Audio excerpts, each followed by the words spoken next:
Gadis Dingin Tuan Muda.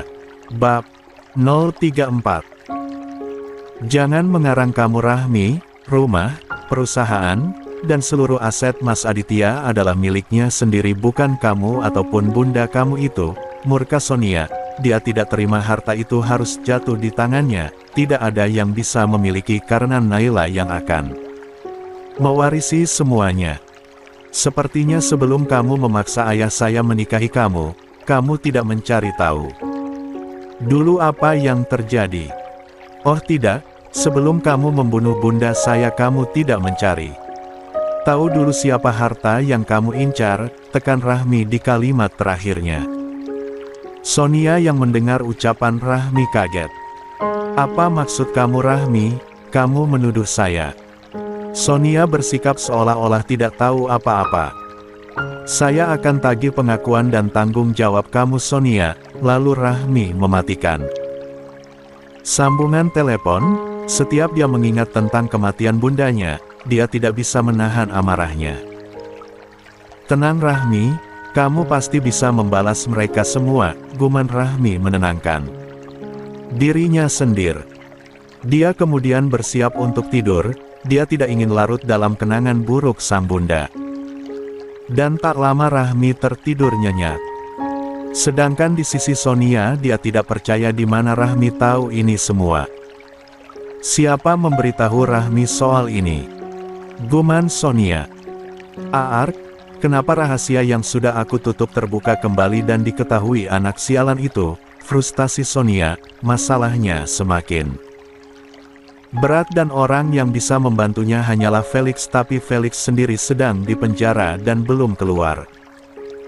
Orang itu, bukannya dia sudah aku minta untuk menutup semua informasi aku. Sonia kemudian menghubungi orang itu. Halo Nyonya, sapaan orang itu. Bagaimana bisa informasi tentang masa lalu saya diketahui oleh orang? Saya kan sudah membayar kamu mahal untuk mengunci semua informasi saya. Marah Sonia. Maaf Nyonya, saya tidak tahu bahwa informasi Anda diretas. Kejadian itu server saya error, karena diserang oleh virus. Orang yang meretasnya adalah orang yang hebat, saya tidak bisa melawannya bahkan. Data saya sendiri pun bocor, saya sudah berusaha memperbaiki tapi sepertinya dia menguncinya. Dan sampai saat ini dia masih mengorek semua informasi tentang Anda. Jelas orang itu. Sonia kaget kenapa dia baru tahu kalau ternyata selama ini ada yang mencari tahu tentang dirinya. Terus bagaimana? Saya tidak mau tahu, kamu harus bisa menutup semua informasi saya. Kembali, tekan Sonia, dia panik semua informasi dirinya bocor. Nyonya, walaupun saya berhasil menutupinya kembali, tapi orang yang sudah meretasnya sudah mengetahui semuanya, jelas orang itu lagi. Sonia yang mendengar penjelasan orang itu langsung menutup sambungan telepon. Arregehah, dia membanting ponselnya. Bagaimana ini bisa terjadi? Amuk Sonia. Dia berada di sebuah hotel, karena tidak tahu harus kemana lagi dia memutuskan menyewa hotel untuk malam ini. Apa ini kerjaan Rahmi? Tapi bagaimana mungkin? Rahmi tidak mungkin sehebat itu. Tapi Rahmi tahu tentang kalau aku yang menyebabkan Amira meninggal. Sonia pusing, dia tidak menyangka hal ini akan terjadi. Flashback 18 tahun yang lalu.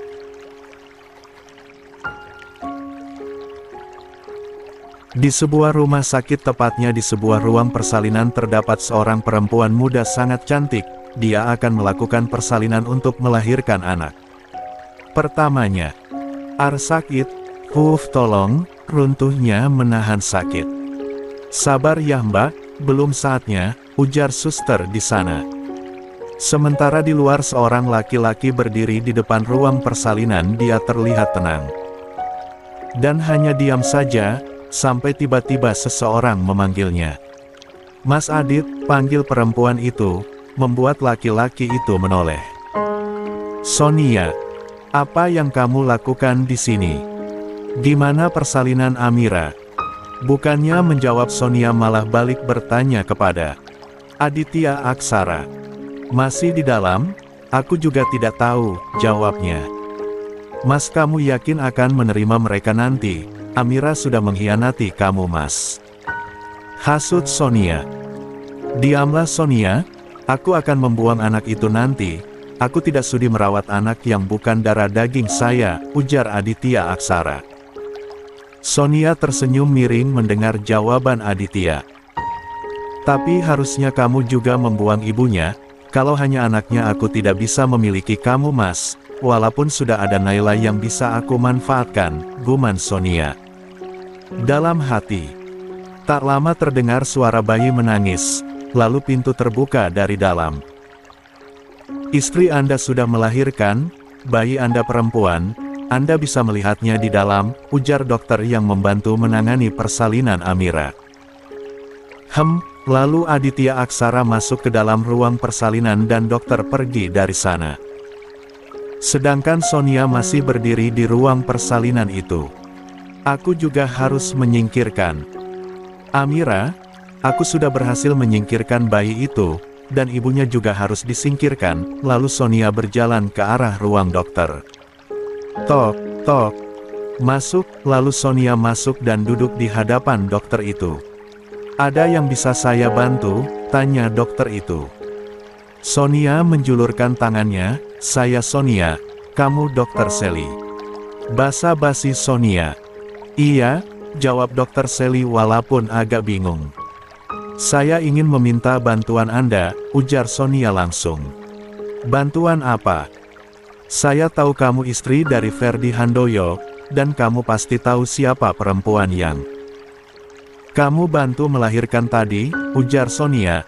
Dokter Sally langsung kaget mendengar perkataan Sonia. Apa maksud Anda dan apa mau Anda?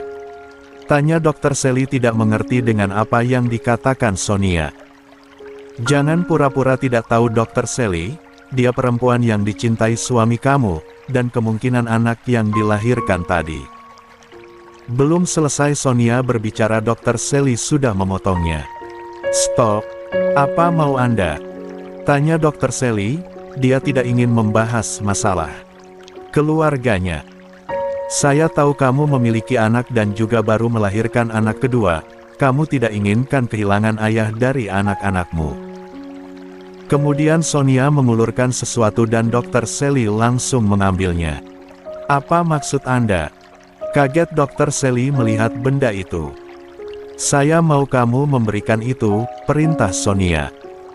Tidak bisa, dia menjadi tanggung jawab saya, kalau sampai terjadi sesuatu saya yang akan disalahkan, tolak Dokter Sally. Kamu yakin, bisa saja suami kamu menemukan dia dan meninggalkan kamu, hasut Sonia. Tapi, kamu bisa memberikan laporan palsu, kamu yang menangani dia, pasti kamu tahu apa yang membuat dia tiada pasca melahirkan. Bujuk Sonia memberi solusi. Aku tidak ingin membunuh pasienku sendiri, tapi perempuan itu merebut suami aku tidak mau rumah tanggaku hancur karena perempuan itu, guman Dokter Sally dalam hati. Baik akan saya lakukan, putus Dokter Sally. Sonia keluar dari ruangan Dokter Sally dan kembali ke ruangan Amira dirawat.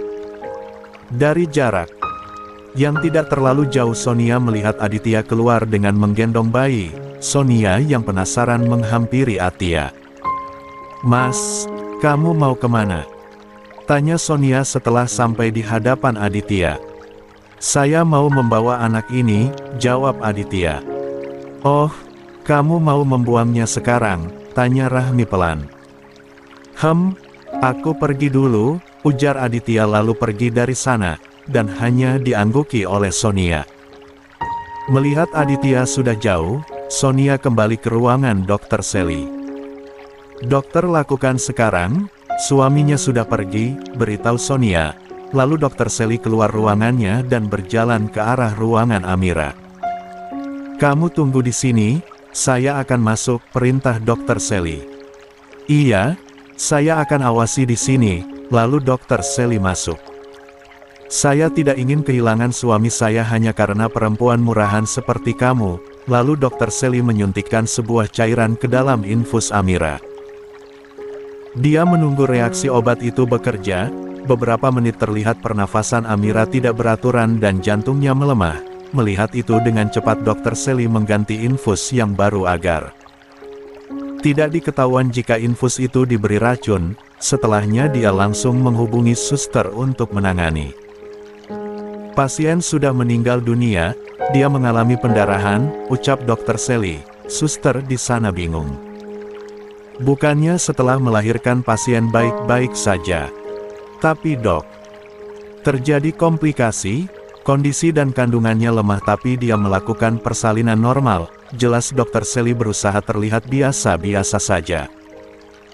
Suster di sana mengangguk mengerti, tadi memang pasien dianjurkan untuk melakukan operasi sesar tapi dia memilih normal. Urus jenazahnya, saya keluar dulu. Dr. Sally keluar melihat Sonia masih di depan ruangan itu dan menghampirinya. Bagaimana? Tanya Sonia. Ikut ke ruangan saya, pinta Dr. Sally lalu berjalan diikuti Sonia. Setelah di dalam dia bertanya kembali, jadi gimana dokter? Saya sudah lakukan, dia sudah meninggal, jawab Dr. Sally. Sonia tersenyum senang mendengar itu. Terima kasih dok, saya akan membayar Anda mahal, saya keluar dulu. Sonia keluar dan langsung menghubungi Aditya. Halo. Halo mas, Amira meninggal, setelah melahirkan kondisinya melemah dan dia tidak tertolong, jelas Sonia dengan nada dibuat-buat seperti orang kaget. Tolong kamu urus jenazahnya, saya akan urus anak ini, ujar Aditya. Iya mas, bukannya mengurus Sonia malah pergi dari sana meninggalkan jenazah Amira. Flashback off. Sonia tidak bisa berpikir jernih, dia memutuskan untuk tidur dan besok dia akan menemui Felix. Esok harinya, Rahmi bangun lebih pagi kali ini karena dia akan kembali ke rumahnya untuk ganti seragam. Agar tidak memakan waktu Rahmi akan mandi dulu, Rahmi keluar kamar setelah dia sudah siap dan ternyata Algaskar sudah datang. Lo udah datang? Sejak kapan? Tanya Rahmi melihat Algaskar berjalan menuju dapur. Baru aja, gue bawain lo sarapan, ujar Algaskar. Rahmi berjalan ke arah Algaskar dan membuka makanan yang Algaskar bawa. Thanks, lo nggak makan? Tanya Rahmi. Nggak lo aja, Rahmi hanya mengangguk lalu mulai memakan nasi goreng yang Algaskar bawa. Setelah selesai makan, mereka langsung pergi menuju rumah Rahmi.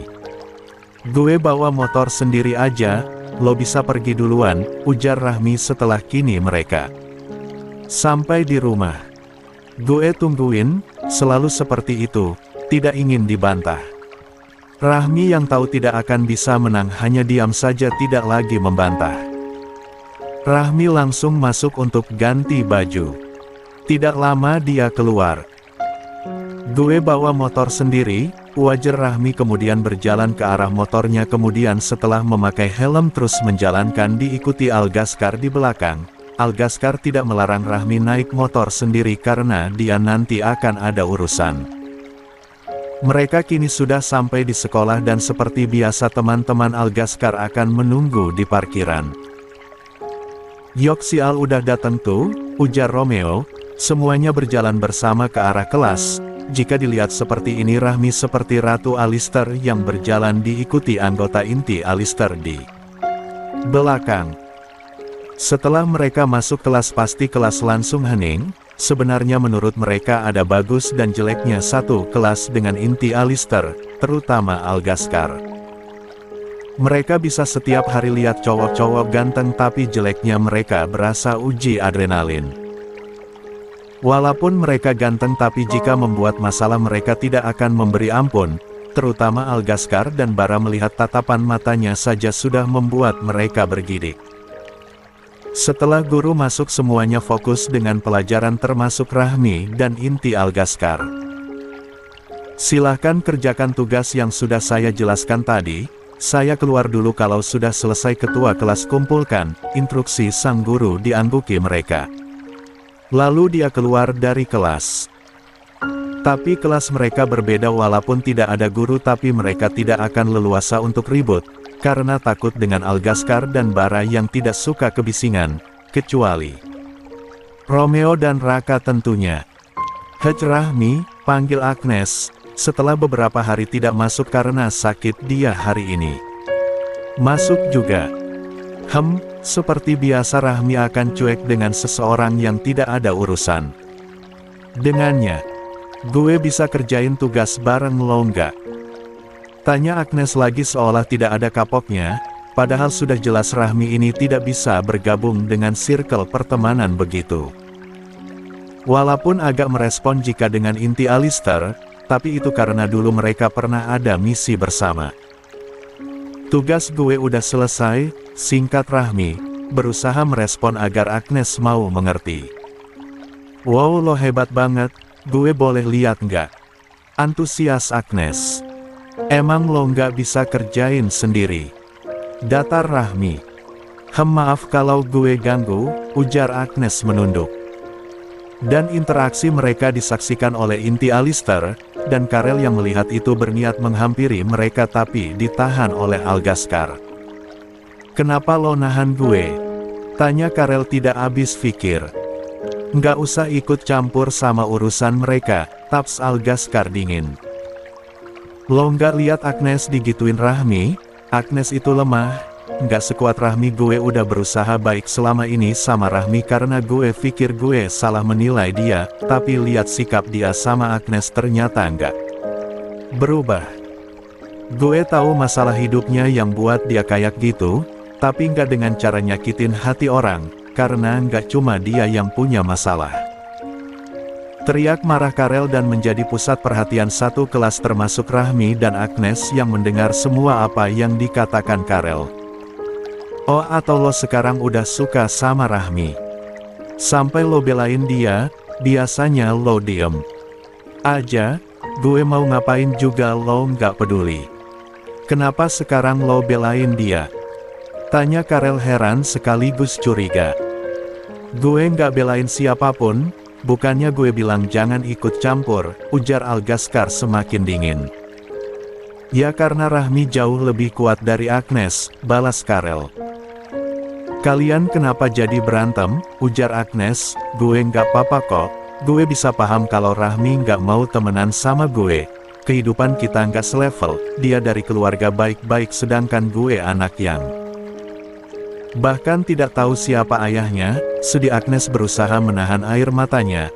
Rahmi hanya menatap datar mereka entah kenapa mendengar perdebatan mereka dan ucapan Agnes. Dedam Rahmi semakin kuat entah untuk siapa tapi rasanya Rahmi ingin mengamuk. Kali ini bukan karena kematian bundanya, tapi perlakuan ayahnya yang tidak menginginkan dirinya. Mendengar ucapan Agnes yang seolah kehadiran sang ayah sangatlah penting, sedangkan bagi Rahmi sosok ayah yang dia tahu selama ini, tidak lebih dari orang yang menghancurkan hidup dan mematahkan segala mimpinya. Rahmi, panggil Algaskar membuat Rahmi tersadar dari lamunannya. Jawab datar Rahmi, seolah bisa menebak apa yang akan Algaskar ucapkan.